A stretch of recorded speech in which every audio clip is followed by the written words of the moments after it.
Basically, I started off as a medical sales liaison person for an European multinational, right? This is about 12, 13 years ago. And I was managing their Western region part of Ghana for their business. Now, anytime I came back to Accra, to the head office, right across the Ghana office, there was the Africa office, across the hallway in there. And I remember I would take time off everything that I was doing, get into that space, as creepy as it will be. Sometimes I'll go in there and there's only one or two staff members at work at the time. I'll just stand there and see myself in an Africa role as the starting point for my career. That informed a lot of things that I did. It informed a lot of decisions that I took, a lot of mentorship programs or individuals that I allowed to mentor me. And it formed the basis for the conversation that we're about to have.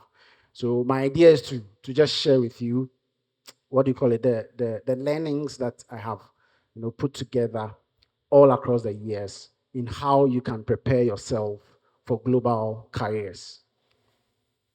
So I have let's start it off with a question. Do they exist? Global careers.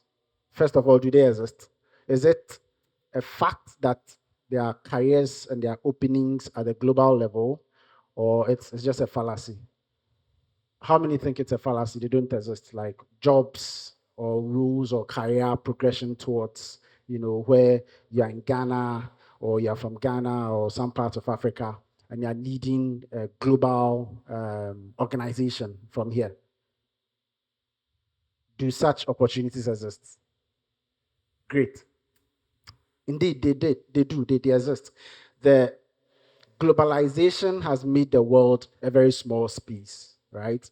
Also, economic conditions, etc., mean that several companies are looking for new opportunities, new businesses, right, new territories to go in.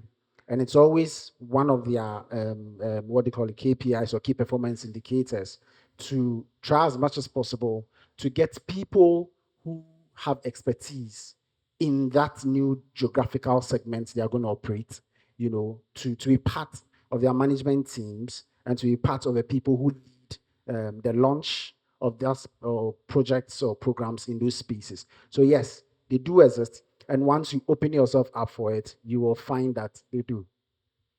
Are we oriented by our trainings and our approach to life generally for global careers?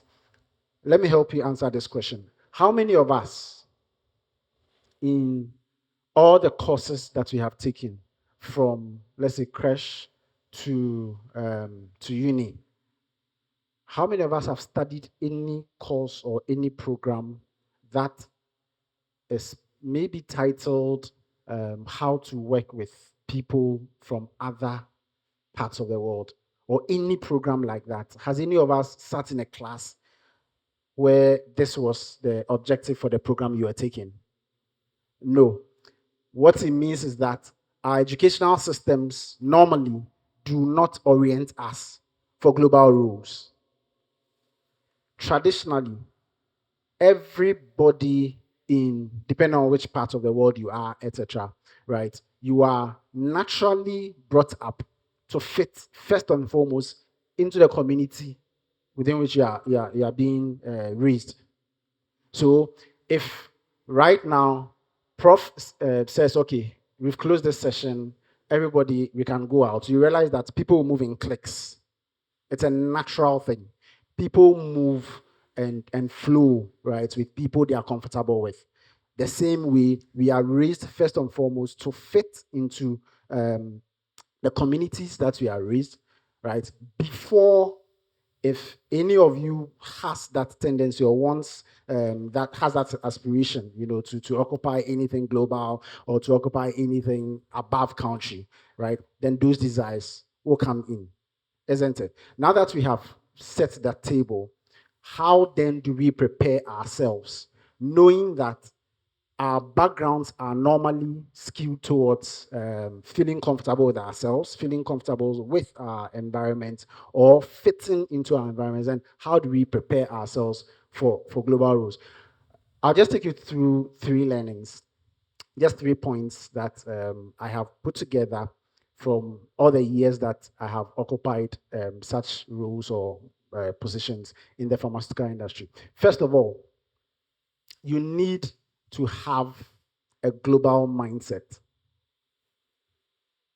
The first step to preparing yourself to a global role is to have a global mindset, is to look beyond that sphere, right? That small circle that you find yourself in. That's the first step.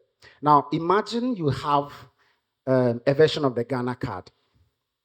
Now, this version, when you go into Nigeria, right, will turn into a Nigeria card and make you see and live like a Nigerian. If you move from Africa and go into Europe, choose any country, right? It changes from the Ghana card into that country's card, right? Doesn't only change the card, but changes your thinking, your personality, etc. And all the decisions that you take, right, your approach to life, everything becomes as if you're a citizen in there. Can you picture such a card? If your mindset is like that, where you embrace other cultures, you embrace other political systems, social systems, cultural systems, right? And not be stereotyped because they are not necessarily ways that you do things, right? Then you are developing a global mindset. Because I'll give examples. In my daily work, I work with colleagues from India, I work with colleagues from Europe, from Asia. All these people work differently. All these people have different approach to the same task, to the same objective. You have different approaches.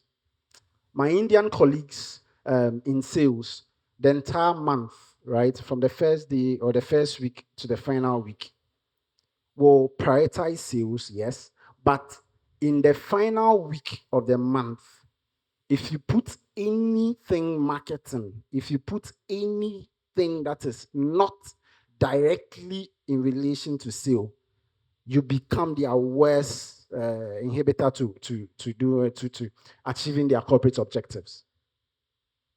Is this bad? No, not at all. It is their way of seeing life.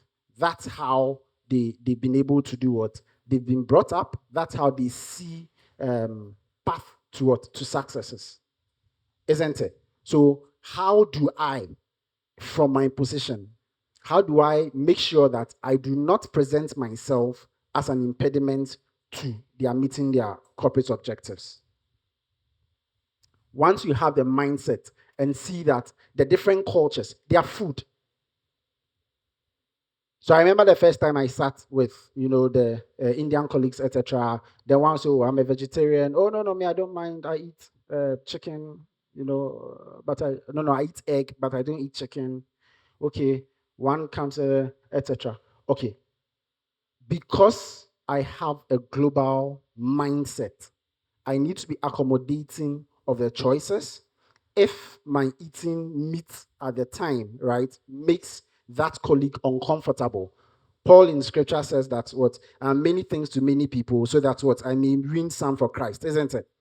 So what do I do in that instance? Okay, give me chicken biryani because I become an Indian with you in that instance, so that you are comfortable, so that you realize that I accept what you value. I accept your thoughts. I accept your contributions that you make towards the business. I do business your way. You get it? So that, yeah, you are comfortable with me. I am comfortable with you. You need to develop a global mindset as one of the first very important steps you take towards building a career at a global level. Secondly, you need to be able to build influence, or you need to influence and build trust. Influence who? Prof will mention to you in class that business people or marketing or whatever it is function in business, one very important thing we do is to influence people. You influence your customers to take decisions on your behalf. It's very important. Whether I'm offering a service, a product it is that I'm selling, whatever it is, I need to be able to influence your thought processes. I need to be able to influence your decision-making processes so that the decision to buy, right, comes into in my favor, isn't it? Good. One of the first, your first customer actually in any organization is your colleague or your co-workers, your bosses. So you're coming out of school and you realize that in any organization, you're not going to be working there alone. If you have ambitions to occupy roles at regional levels or global levels, then you need to, right now, as you aim towards it, develop a level of influence that will allow you to be able to influence your boss's choices. So I'll be launching a product very soon. It's an improvement of the market leader in that space. So that product I currently am managing has over 60% of the market share, and its value is upwards of 100 million USD.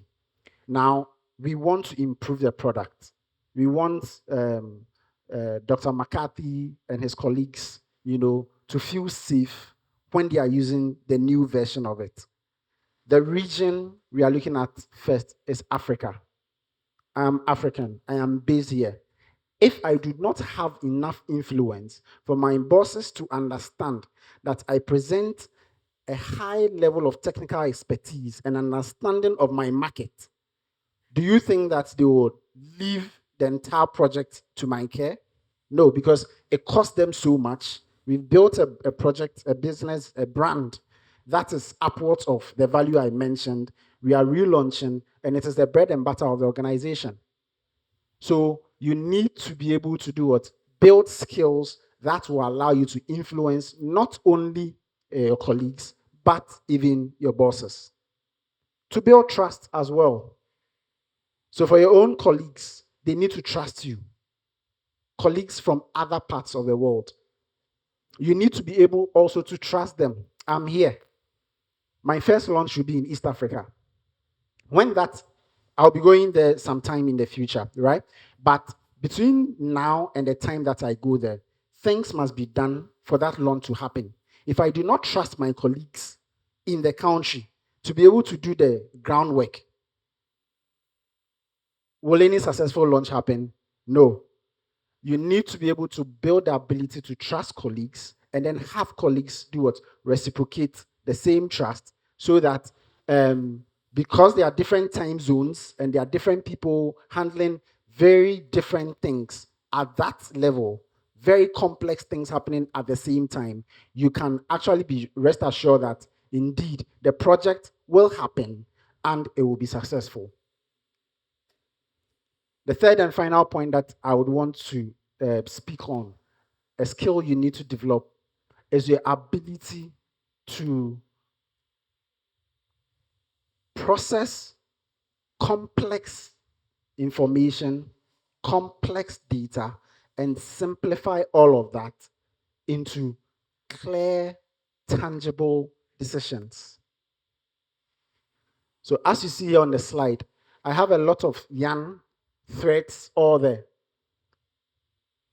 That's the emotions of the people you are working with. The will, the intellect, the way they do things. See, I'm a Ghanaian. If I'm even relating with you, I can't understand, I don't understand myself completely. So if Prof is seated in the UK, or Prof is seated in France, my headquarters, right? And I'm working with him, and he's in a global position, and he needs to understand me. How is that possible? I can't even understand my own self. We need to be able to, in the context of all the complexities, develop skills that will make us be able to stay on track, right? and make out of sense the complexities of the different regions, the complexities of the different individuals that we deal with, and the complexities of the different emotions. I can use a word that will normally be okay under the Ghanaian context, but to an Asian, you didn't talk to him well, or something like that. How are you able to fuse all of that and make sure that your strategies of innovation, your creativity, the quality of your ideas, and all of that are still exactly the way you wanted to implement them when you sat behind your laptop as a global position holder, right? When you're developing the strategies. Ladies and gentlemen, a very short presentation. These 3 points for me are very, very important, and they are skill sets that I have developed over the years. I have found very useful in the positions that I carry or I sit in, at the global level for the company that I work with. Thank you very much.